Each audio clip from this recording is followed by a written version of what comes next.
Hey guys, welcome back to the channel. This is going to be part 2 of repotting a desert rose, and of course we're going to be doing some caudex and root manipulation, shaping, some fun stuff like that, of course, to eventually get us a really nice looking desert rose.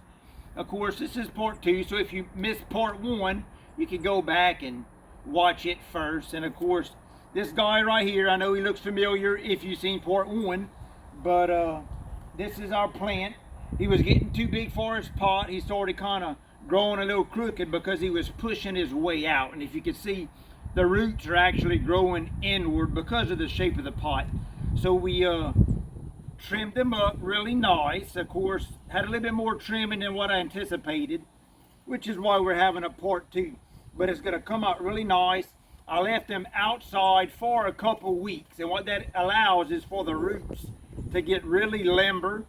You can move them around, you can untwist them and stuff like that, and that really helps you to move them around when you go to repot them. And of course, this guy right here, we actually got to lift them up a little bit maybe too, but ultimately the goal, of course, is to reshape the roots to get a wider looking caudex, and of course eventually to stretch out the base of our root system.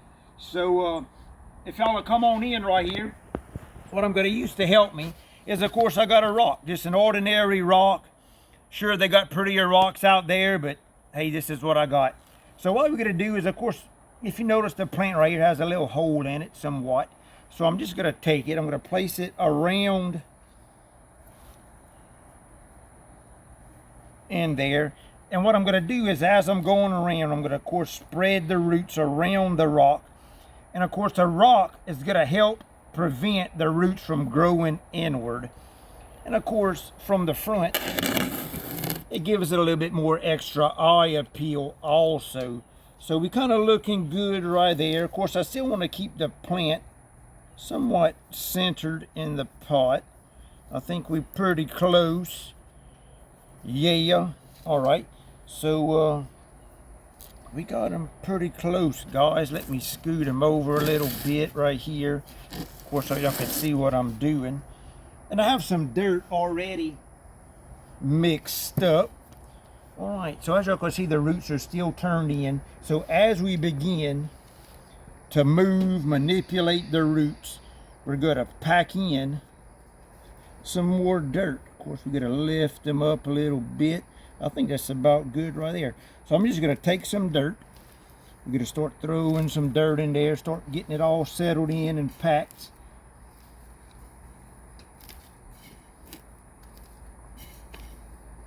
It's kind of a dirty job messing with this dirt. All right, so we're going to come around the back, just getting some more dirt. That way I'll be able to anchor it in a little bit better. Kind of pack them in.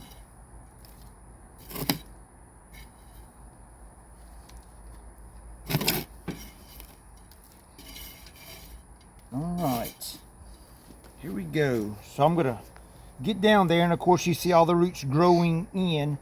So I'm gonna pull the root out, and I'm gonna tuck some dirt behind it and pack it in. That way the root doesn't actually go back in. And of course, as it grows, it will grow back out and not inward.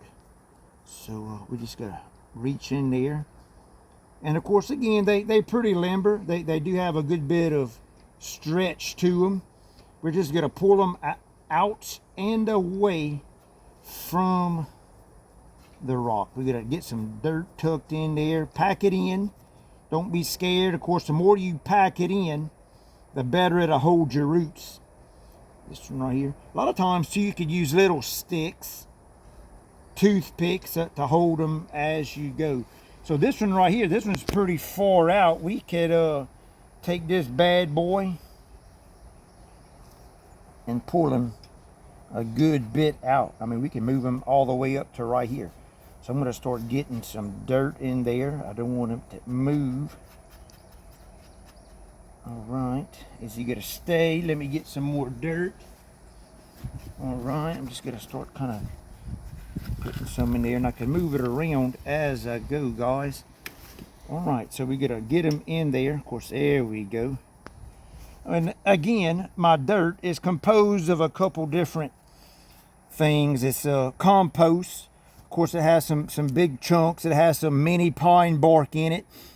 And it's not really dense. Even when you pack it, it stays pretty light and fluffy. I have a lot of sand. I'll use like play sand. And then of course the white stuff is perlite. And that helps to keep the soil loose. Keeps it aerated also. It don't want to get too crazy dense. And the reason is desert roses do not like to have waterlogged roots. They like to, of course, have well-drained soil, because what happens is you'll begin to get root rot, and that leads into so many crazy problems. And of course, ultimately, it could end up killing your plant. So we got to turn y'all a little bit so y'all can see a little bit more. So all these roots are growing in. I'm just going to grab them what I can, and I'm going to start pulling some out. All right, this one's really tucked in there. Let me get him good. And as you can see, they really bending really nice. I'm just going to grab us a handful of dirt.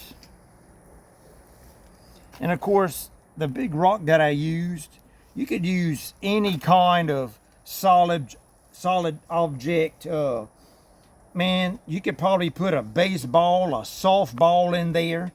You could use a little styrofoam cones or balls and stuff. But something that stay good, something that does not absorb water. So we looking good right here, guys. Just really getting in there, okay? Turn them a little bit more.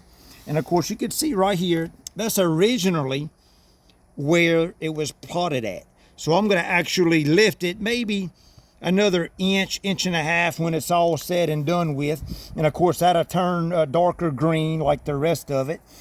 And of course, it will just continue to grow and be happy. Being I had it uprooted for a couple weeks, as you can notice, most of the leaves fell off, which is perfectly normal. That happens. And if you look, we even have some little blooms. So it's actually about to bloom pretty crazy here within the next week or two. And although we are just now repotting him, these bad boys are just crazy tough and resilient. It won't really affect it a whole lot. Of course, it no doubt, of course, lost the leaves and stuff, and that's just a natural way that it uses to save water. And of course, it saves all the water in the caudex, and of course, it is in the cactus family. So we're just gonna tuck him all in nice and neat. He's looking really nice, if I do say so. And we're just going around packing the dirt in.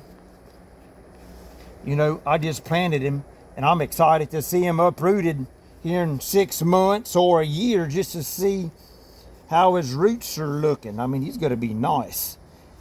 Also, once he starts getting good growing and he kind of feels at home, and a lot of people do it now, and I might end up. And of course, if you look at the top, you can see where I actually cut some branches. And when you cut the branches, you get multiple branches that come out from the little leaf nodes. So here we got 2. This one got 3, 2. So I'm thinking about maybe going back and right above where I done cut them already, I'll cut it again. And what that does is that gives you more branches. And if you want more flowers, you need to have more branches. More branches translates into more flowers. So the more branches, the more flowers you have. So you could actually go in now, trim all the top, give it a good pruning, and as the roots begin to get situated in the new soil, in the new pot, and he gets all nice and comfy, well then the top branches will begin to come out. And of course, right now we are actually in November in Louisiana. Yes, that's the fall, and yes, you shouldn't be doing this time of year, but I have heated greenhouses. And of course, I have lights that I could turn on. And they really like to have about 12 hours of daylight to really start them to start performing good. And of course, plants go dormant, not just because of the cold weather, but also because the days get shorter. And of course, the plants depend upon the light. So that's another reason that they go dormant, is a lack of light, not just cold weather. All right, guys, so if y'all are come on in right there. We got them fully planted now. Of course, I will not water this one. I might actually go a week without watering it. The dirt is slightly moist, just enough to allow it to be packed in a little bit. But all the roots, they've been pretty trimmed. Of course, I use cinnamon. Cinnamon is a natural antifungal, microbial to help kill all them little boogers. It helps stop root rot. And of course, so you want to trim your roots, let them callus over for, you know, at least a week or so, which I have. So this one's pretty much good to go, guys. Again, I'm Jared with Indoor, Outdoor, and More. We just repotted another desert rose. We'll probably leave him in here for maybe 6 months or even a year. Of course, he's going to have a lot of bottom room to grow new roots, unlike the smaller bonsai style. And of course, again, kind of a duh, the bigger the plant, the bigger the pot, you know. You just have to be careful though, when you start getting bigger pots with more soil, it holds more moisture. And of course, you just need to be careful with your root rot. So that pretty much concludes it, guys. In fact, a little bit of second thought, I think I might go ahead and give this bad boy a little haircut also. So that's it. So give me a like, give me a subscribe. Y'all have a blessed day, and I'll see y'all in the next video. Thank y'all.